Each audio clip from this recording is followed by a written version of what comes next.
10학년 학생 여러분, 마지막 중단원 유리함수와 무리함수 나가도록 하겠습니다.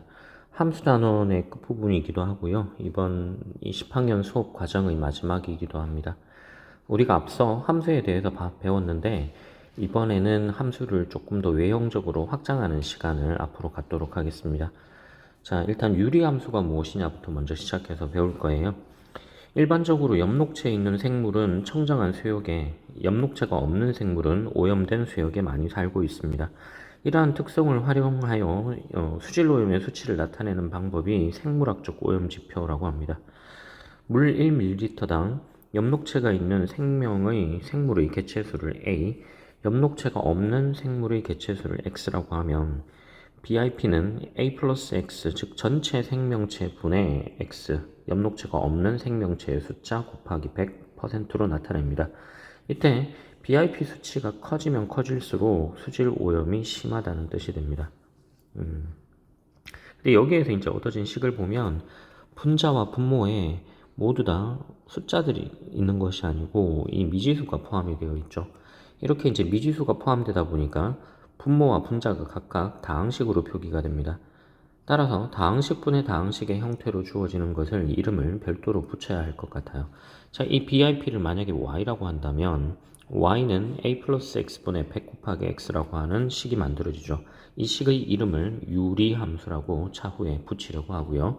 이 유리함수의 그래프는 어떻게 나타낼 수 있는지를 배우도록 할 겁니다.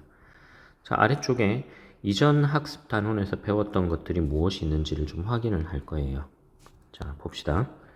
자, 첫 번째는 다항식끼리 덧셈하면 어떻게 됩니까? 1번은 단항식으로 주어져 있기는 한데 개수가 2분의 1과 3분의 1로 표기되어 있어요. 그러면 이 경우는 개수끼리 더하면 되죠.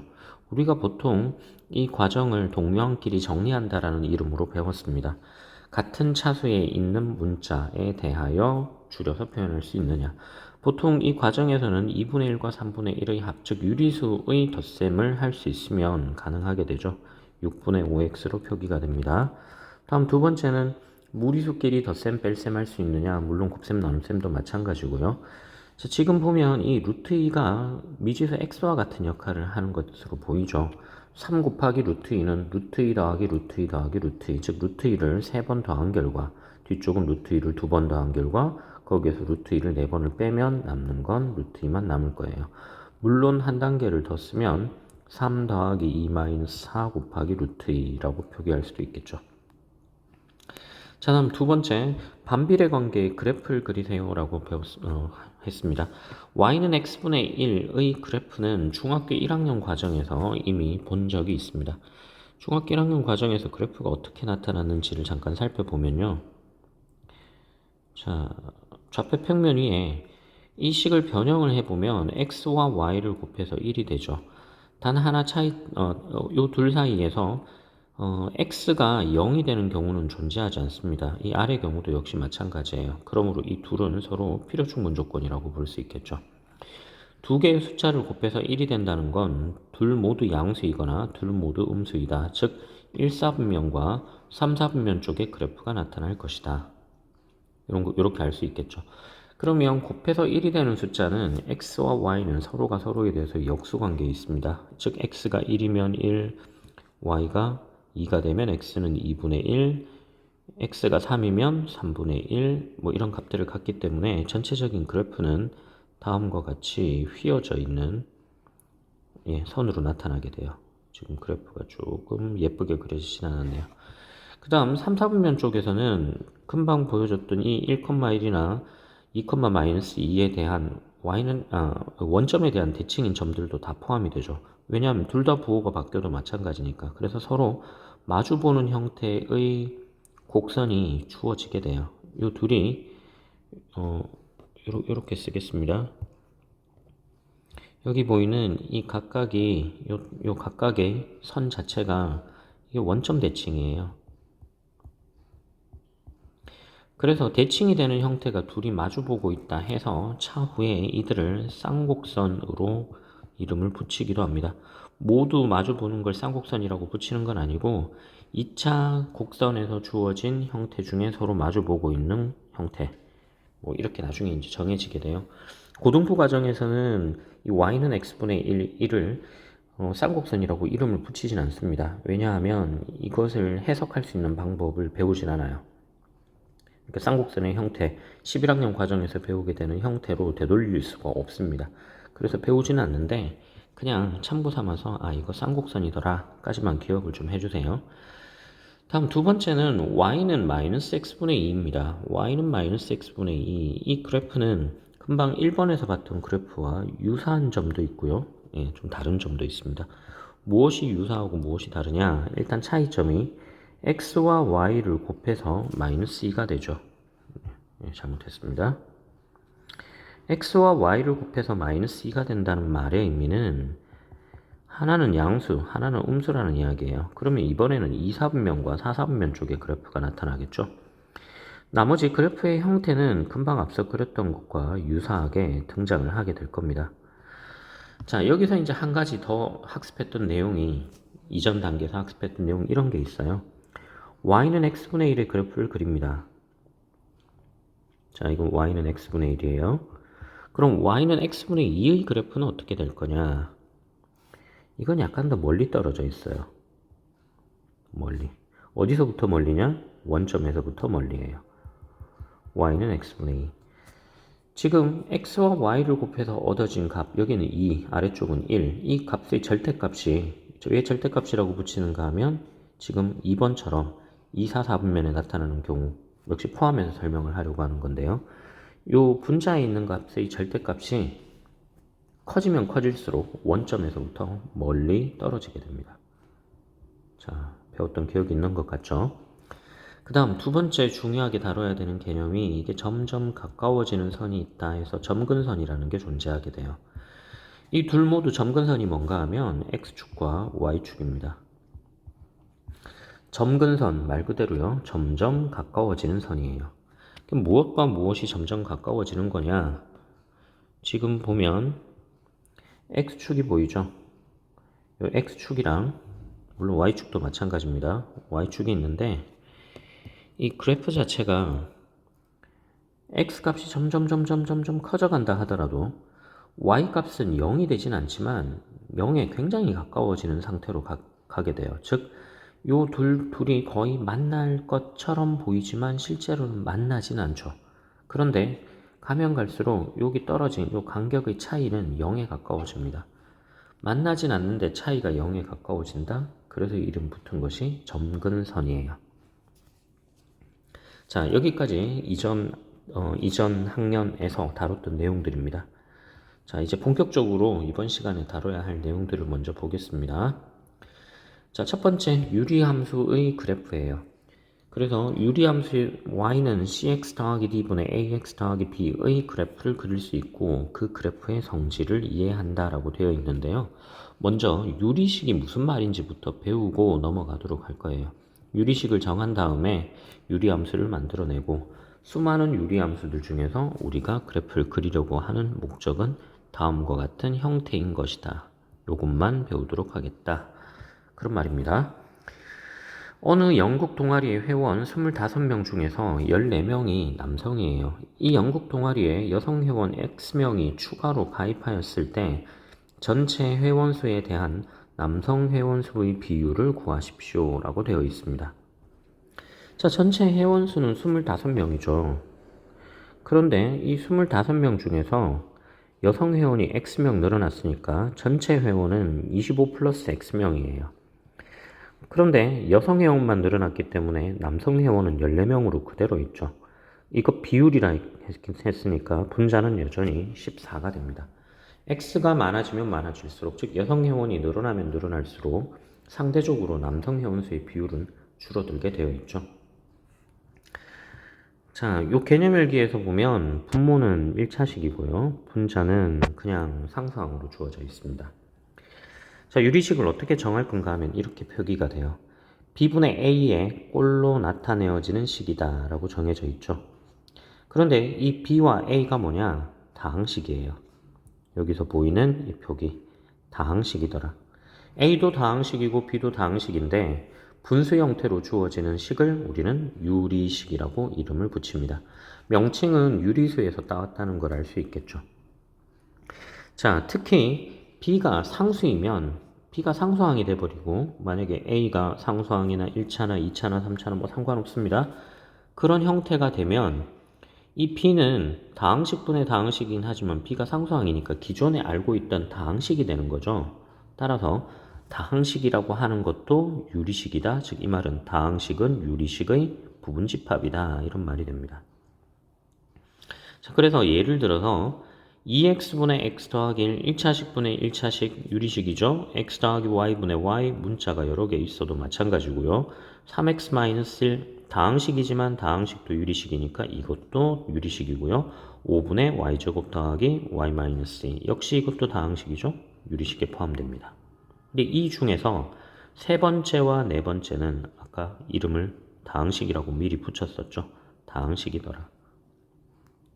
자, 그러면 유리식 중에서 다항식이 아닌 유리식을 뭐라고 하느냐? 벤 다이어그램을 잠깐 그려보겠습니다. 유리식의 모음 안에 다항식이 있어요. 여기는 다항식의 영역. 그러면 다항식이 아닌 유리식은 이름을 뭐라고 붙일까요?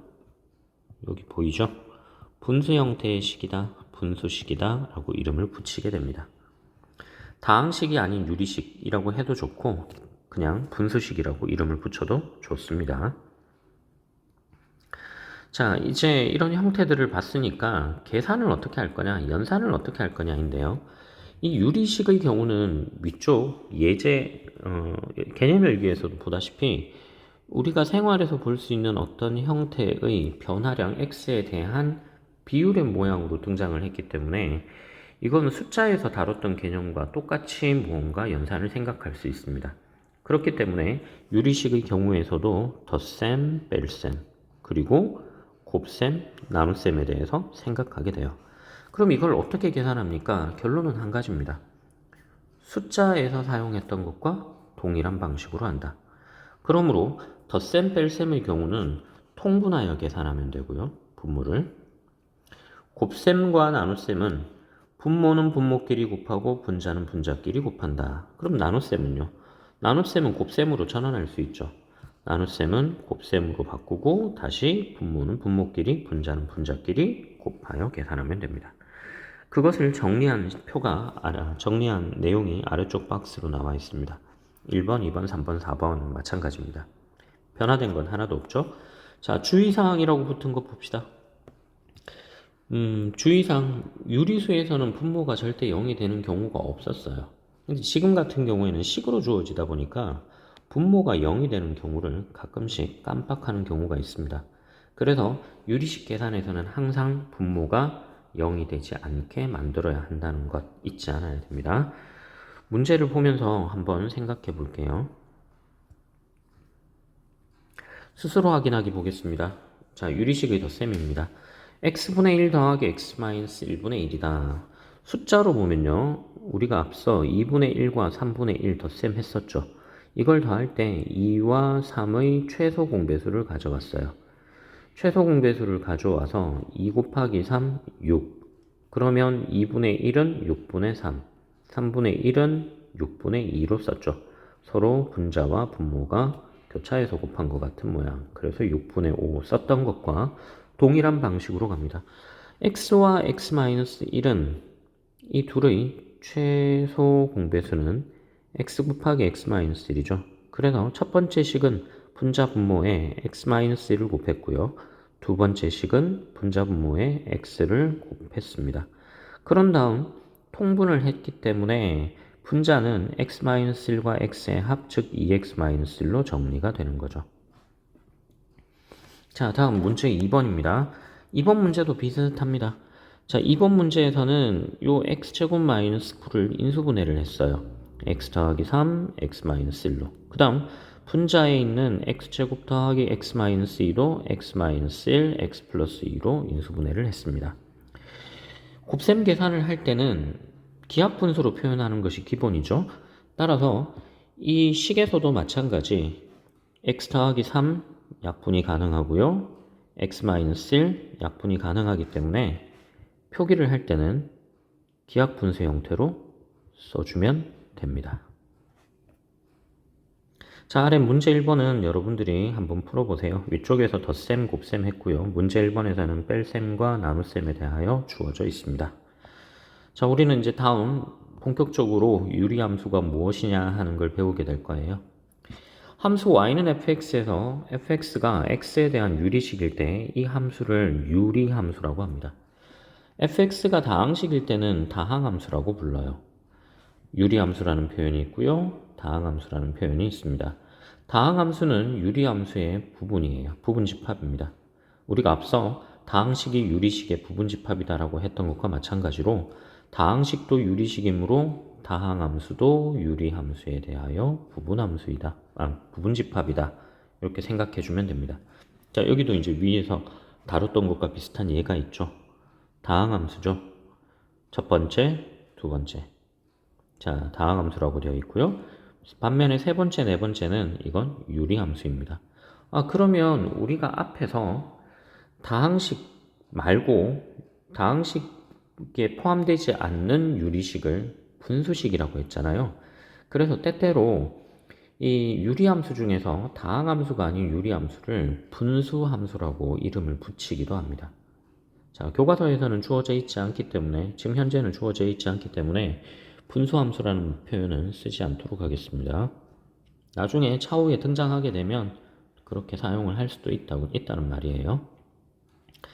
자, 특별한 말이 없는 경우에 유리함수의 정의역은 분모가 0이 되지 않도록 하는 실수 전체의 집합으로 한다. 다시 보세요.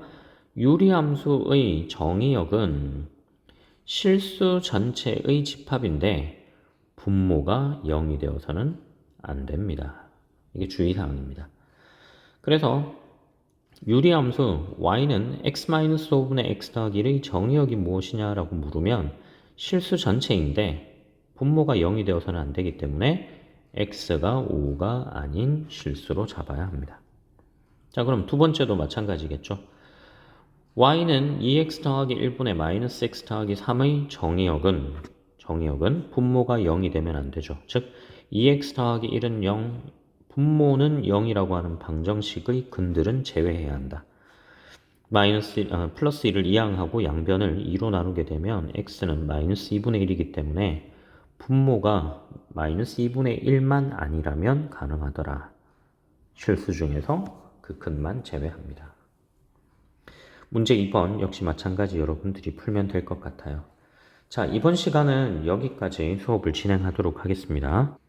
다음 시간에는 본격적으로 y는 1차식분의 1차식 형태의 유리함수가 어떻게 그래프로 나타날 수 있는지를 확인을 하도록 하겠습니다.